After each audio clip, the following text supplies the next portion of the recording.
ન્યૂઝમાં આપનું સ્વાગત છે। જમીન નકશા સુધારા માટે આવેદનપત્ર ખેડૂતોને આપ દ્વારા સમી મામલતદારને રજૂઆત। વાવ થરાદ વિસ્તારમાં કાયદો અને વ્યવસ્થાની સ્થિતિ મજબૂત બનાવવા તથા ગુનાખોરી પર લગામ કસવા માટે પોલીસ તંત્ર દ્વારા સઘન ઝુંબેશ ચલાવવામાં આવી રહી છે। આ ઝુંબેશના ભાગરૂપે પેરાફેલો સ્કોડને એક મોટી સફળતા સાંપડી છે। છેલ્લા 1 વર્ષથી વધુ સમયથી પોલીસને થાપ આપીને નાસ્તા ફરતા અને ભાભર તથા ચાણસ્મા પોલીસ સ્ટેશન વિસ્તારના કુલ 3 જેટલા ગંભીર ગુનાઓમાં વોન્ટેડ આરોપીને ઝડપી પાડી કાયદાના હવાલે કરવામાં આવ્યો છે। મળતી માહિતી મુજબ જિલ્લા પોલીસ વડાની સૂચના અને માર્ગદર્શન હેઠળ પેરાફેલો સ્કોડની ટીમ નાસ્તા ફરતા આરોપીઓને શોધવા માટે વિસ્તારમાં પેટ્રોલિંગમાં હતી। તે દરમિયાન ખાનગી રાહે ચોક્કસ અને સચોટ બાતમી મળી હતી કે વિવિધ ગુનાઓમાં લાંબા સમયથી વોન્ટેડ આરોપી ચોક્કસ સ્થળે આવી રહ્યો છે।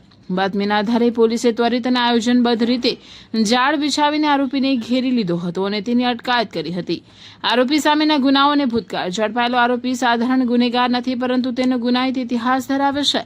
લાંબા સમયથી ફરાર આરોપી છેલ્લા 1 વર્ષથી વધુ સમયથી પોલીસ પકડથી દૂર હતો। વિવિધ પોલીસ સ્ટેશનોમાં વોન્ટેડ તે ભાભર અને ચાણસ્મા પોલીસ સ્ટેશનમાં નોંધાયેલ ગુનાઓ સહિત કુલ 3 ગુનાઓમાં વોન્ટેડ હતો।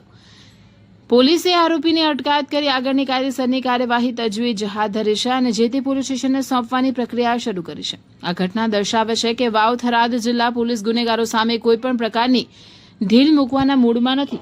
ગુનાહિત પ્રવૃત્તિઓ કરી કાયદાથી ભાગતા આરોપીઓ સામે પોલીસની ઝુંબેશ સતત ચાલુ રહેશે। કાયદાથી બચવાનો કે છટકી જવાનો દરેક પ્રયાસ હવે નિષ્ફળ સાબિત થશે।